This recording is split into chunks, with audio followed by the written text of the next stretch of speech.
सभी पत्रकार बंधुओं को नमस्कार। अभी प्रधानमंत्री जी जब सदन में बोल रहे थे तो भ्रष्टाचार के सफाए का दावा कर रहे थे। और प्रधानमंत्री जी कहीं भी भाषण देते हैं, सबसे बड़ा दावा उनका रहता है कि देखिए हमने भ्रष्टाचार को खत्म कर दिया। अब वो एक अलग बात है कि जब से 2014 में मोदी वॉशिंग पाउडर आया तो सारे भ्रष्टाचारियों को धुल धुल कर राजा हरिश्चंद्र बनाकर अपनी पार्टी में उन्होंने शामिल कर लिया। लेकिन एक ऐसा खुलासा अब सीएजी की रिपोर्ट के माध्यम से हुआ है जिसमें पिछले 9 वर्षों में नरेंद्र मोदी जी की सरकार के ऊपर सबसे बड़े भ्रष्टाचार का आरोप लगा है। और भ्रष्टाचार भी ऐसा कि आप सुनेंगे तो हैरान हो जाएंगे। भ्रष्टाचार भी ऐसा कि जिसको आप जानेंगे और सवाल पूछेंगे तो कोई जवाब नहीं है सरकार के पास। और छोटा मोटा भ्रष्टाचार नहीं, भ्रष्टाचार के सारे कीर्तिमान तोड़ने का काम मोदी सरकार ने किया। मैं एक एक करके बताता हूं आपको। एक द्वारका एक्सप्रेसवे का प्रोजेक्ट है। जब वो प्रोजेक्ट बनता है तो 18 करोड़ रुपए प्रति किलोमीटर की लागत के हिसाब से वो द्वारका एक्सप्रेसवे का प्रोजेक्ट तैयार होता है। कितना? 18 करोड़ रुपए प्रति किलोमीटर। अब 18 करोड़ रुपए प्रति किलोमीटर का बहुत ज्यादा आप बढ़ा सकते हैं दाम, तो 2 गुना कर लीजिए, 36 करोड़ कर लीजिए, समझ में आता है। 2 गुना कर लीजिए, लूटने का मन है 2 गुना कर लीजिए। लूटने के सारे रिकॉर्ड तोड़ दिए इन्होंने। 18 करोड़ रुपए प्रति किलोमीटर में बनने वाली सड़क नरेंद्र मोदी जी की सरकार ने बनाई 250 करोड़ रुपए प्रति किलोमीटर।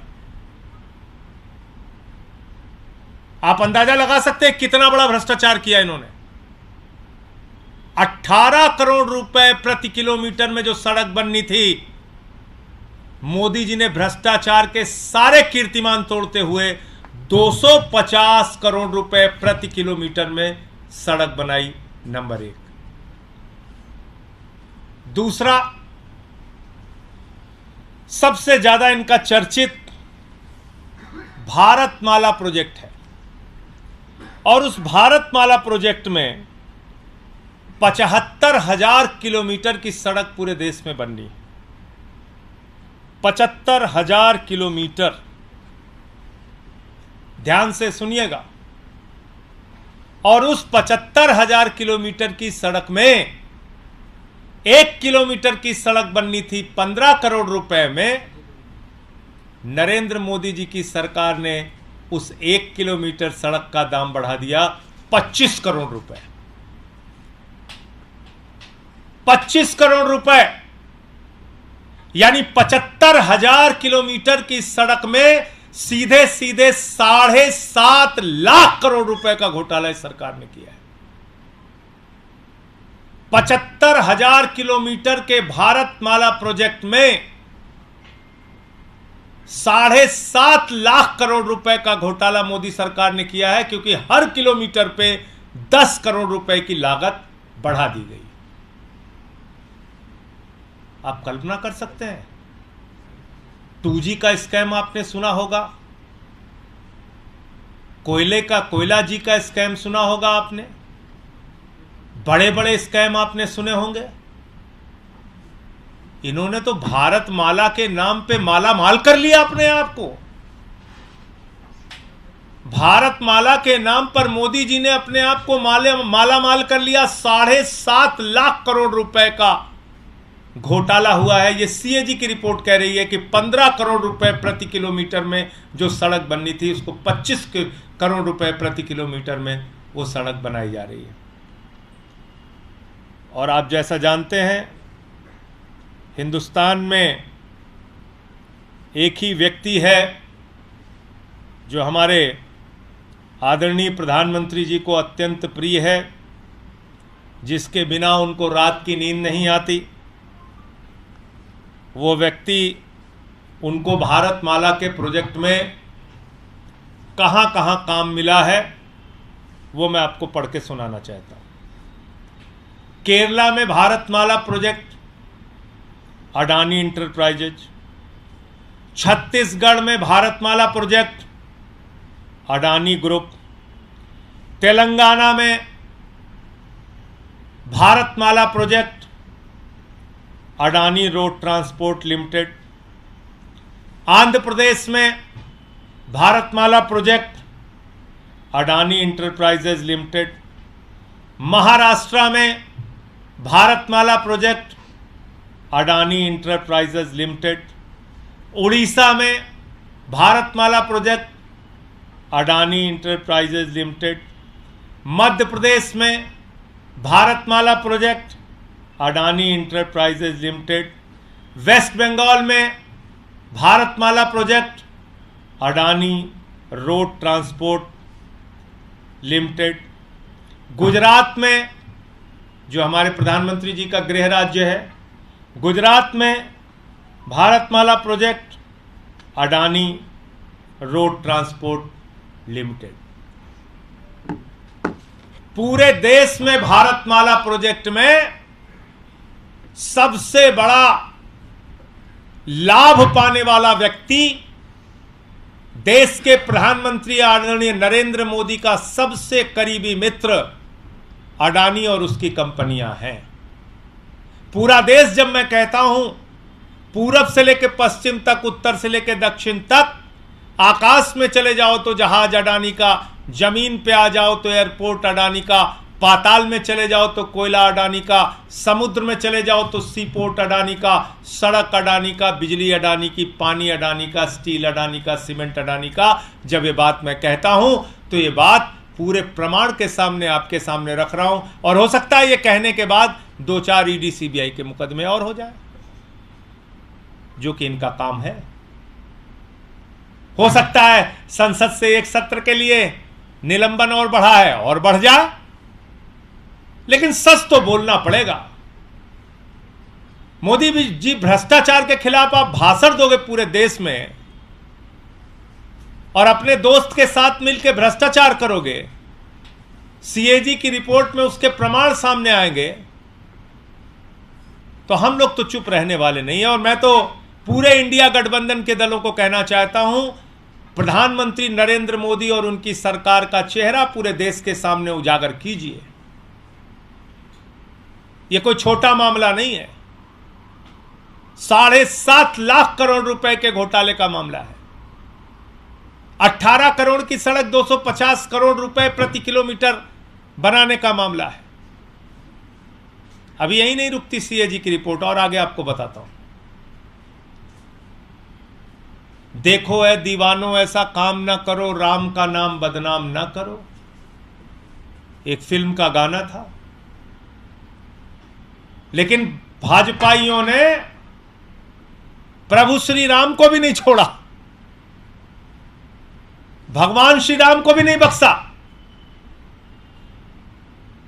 सीएजी की रिपोर्ट है, मैं नहीं कह रहा हूं। अयोध्या के अंदर अयोध्या डेवलपमेंट अथॉरिटी के द्वारा, यही संस्था है, अयोध्या डेवलपमेंट प्रोजेक्ट में करीब करीब 19 करोड़ 73 लाख रुपए की हेराफेरी इन्होंने की, लगभग 20 करोड़ रुपए की। यह भी सीएजी रिपोर्ट कह रही है। 19 करोड़ 73 लाख, लगभग 20 करोड़ रुपए की राशि का घोटाला, घपलेबाजी प्रभु श्री राम की नगरी अयोध्या के प्रोजेक्ट में की गई है। अब आप लोग सुनते होंगे कि आयुष्मान योजना, इतने लोगों को इलाज करा दिया, उतने लोगों को इलाज करा दिया। बाप रे बाप, पूरे देश को इतना बड़ा स्वास्थ्य का इंतजाम कर दिया मोदी जी ने। जो भाजपाई देखिए गली मोहल्ले चौराहे गांव में कस्बे में आयुष्मान योजना आयुष्मान योजना, चिल्लाते नहीं चिल्लाते? वो आयुष्मान योजना क्या है? आयुष्मान योजना जानेंगे तो आप हैरान हो जाएंगे। 3 फोन नंबर पे 2 बार दोहरा रहा हूं आपको, 3 फोन के नंबर पे 10 लाख लोगों की आयुष्मान योजना चल रही है। 3 फोन नंबर पे 10 लाख लोगों की आयुष्मान योजना चल रही है। 10 लाख लोगों की। यह मोदी जी आपकी आयुष्मान योजना। मध्य प्रदेश के अंदर जहां मामा शिवराज हैं, वहां पर 400 लोग दुनिया में नहीं है, उनकी मृत्यु हो गई। 400 लोग दुनिया में ही नहीं है, उनकी मृत्यु हो गई। उनका इलाज चल रहा है आयुष्मान योजना में। मृत लोगों का, मरे हुए लोगों का इलाज आयुष्मान योजना में चल रहा है। मध्य प्रदेश में 8,000 लोग एक ही समय में कई अस्पतालों में इलाज करा रहे हैं। यानी कि एक व्यक्ति, मान लीजिए धर्मेंद्र कुमार हैं, तो धर्मेंद्र कुमार का इलाज भोपाल में भी चल रहा है और इंदौर में भी चल रहा है और जबलपुर में भी चल रहा है। 8,000 व्यक्तियों का एक समय में कई अस्पतालों में इलाज चल रहा है।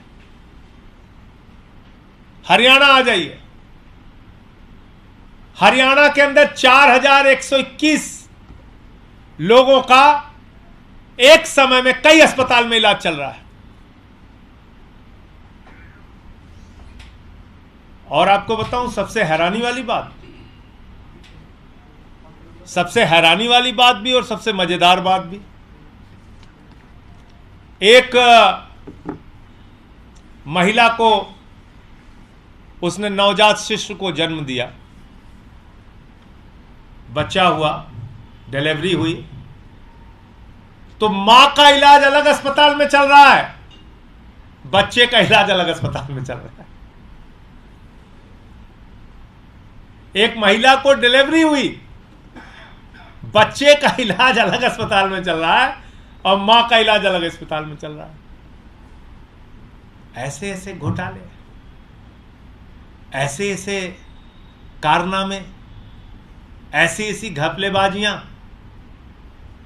मोदी जी, आपने भ्रष्टाचार और घोटाले के सारे कीर्तिमान तोड़ दिए और हिंदुस्तान की आजादी के बाद आपकी सरकार भ्रष्टतम सरकार है। कृपा करके हाथ जोड़ रहा हूं, अब भ्रष्टाचार के खिलाफ आप मत बोला कीजिए। हंसी आती है जब आप भ्रष्टाचार के खिलाफ बोलते हैं। जब आप बोलते हैं 70,000 करोड़ के घोटाले के खिलाफ, अजीत पवार के खिलाफ, तो उसके तुरंत बाद आप उसको ज्वाइन करा लेते हैं, आपके ऊपर लोग हंसते हैं। आप अभी भी दावा कर रहे हैं स्कैम फ्री इंडिया बना दिया। अरे आपने तो स्कैम युक्त इंडिया बना दिया। और ये मैं नहीं कह रहा हूं, सीएजी की रिपोर्ट कह रही है। भ्रष्टाचार मुक्त नहीं, भ्रष्टाचार युक्त इंडिया आपने बना दिया। भ्रष्टाचार मुक्त भारत नहीं, भ्रष्टाचार युक्त भारत आपने बना दिया। बहुत सारी और जानकारियां हैं, वो आपको डिटेल में करके दूंगा। एक पेंशन से संबंधित जानकारी है जिसको रीना जी आपके सामने रखेंगी, फिर प्रियंका जी अपनी कुछ बात रखेंगी, फिर समापन करते हैं। आपके सवाल जो होंगे आप दीजिए।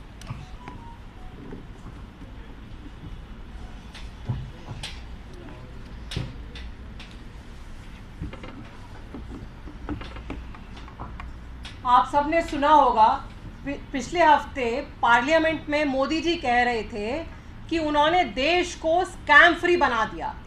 और अभी माननीय संजय जी ने कितने डिटेल में समझाया कि किस तरह हर तरह की योजना में मोदी जी के अंडर में स्कैम ही स्कैम चल रहे हैं। चाहे भारतमाला प्रोजेक्ट हो, आयुष्मान भारत प्रोजेक्ट हो, और तो और जो बुजुर्गों की पेंशन होती है, हमारे देश में कई सालों से बुजुर्गों को पेंशन दी जाती है। बुजुर्गों की जो पेंशन योजना है, वो पेंशन योजना का पैसा मोदी जी के राज में उसको इन्होंने डाइवर्ट करके एडवर्टाइजमेंट, अपनी फोटो छपवाने में खर्च कर दिया। आप देश के किसी भी हवाई अड्डे पे चले जाइए या पूरे देश में कहीं भी चले जाइए, आपको मोदी जी की फोटो हर जगह दिखाई देगी। लेकिन क्या आप ये सोच सकते हैं कि उसमें कई जगह मोदी जी की फोटो लगाने के लिए जो देश के बुजुर्ग हैं, उनकी पेंशन का रुपया जो है वो फोटो लगाने में खर्च किया जा रहा है। इतना मोदी जी को पूरे देश में अपनी फोटो छपवाने का शौक है। पेंशन योजना जो है उसमें मामूली 200 रुपए केंद्र सरकार देती है। आज की तारीख में जब सिलेंडर 1200 रुपए का है, पेट्रोल 100 रुपए का है, दाल 100 रुपए की है, तो 200 रुपए में वैसे ही बुजुर्गों को कुछ नहीं मिलता।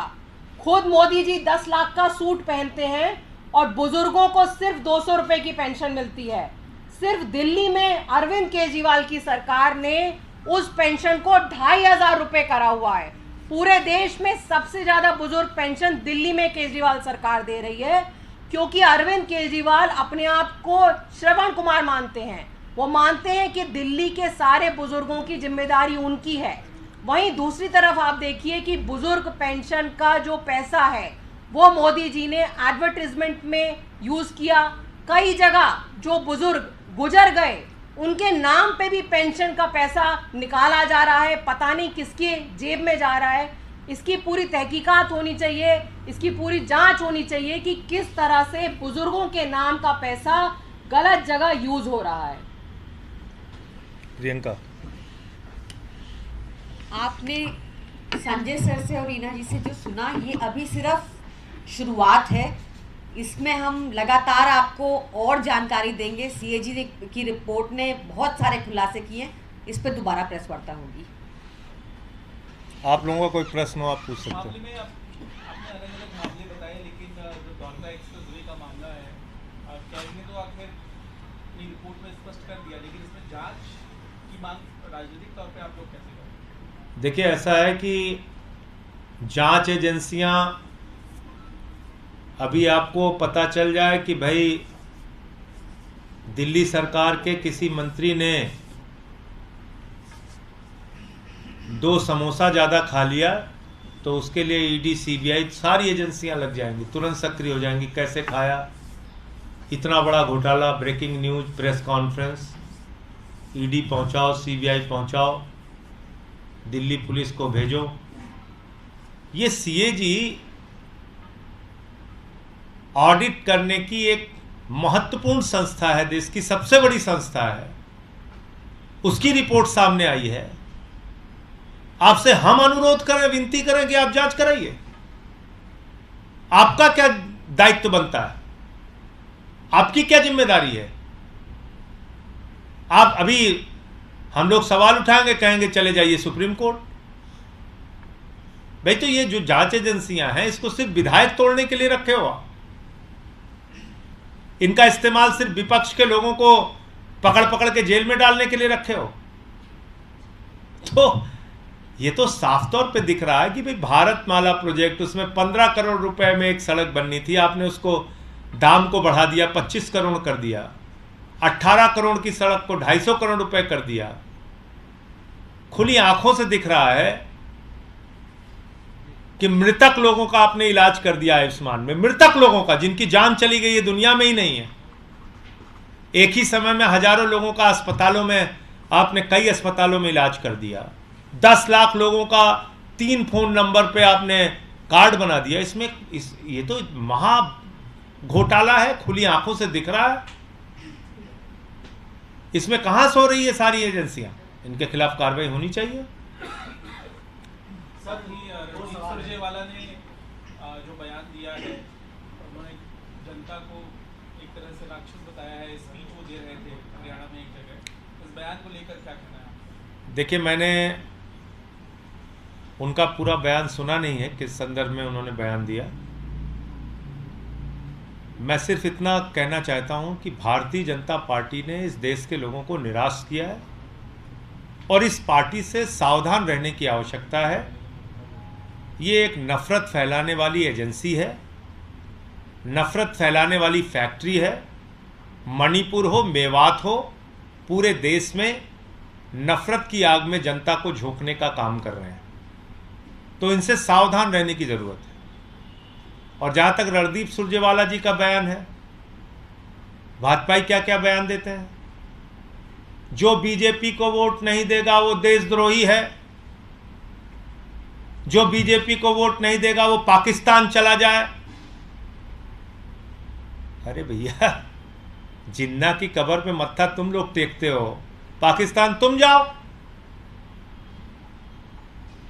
तुम्हारे खिलाफ जो 63% लोग हैं वो पाकिस्तान सब चले जाए। तो भाजपाइयों के भी बयान बहुत आपत्तिजनक, और जो बीजेपी को वोट नहीं दे वो देशद्रोही है, इस प्रकार के बयान देते रहते हैं वो।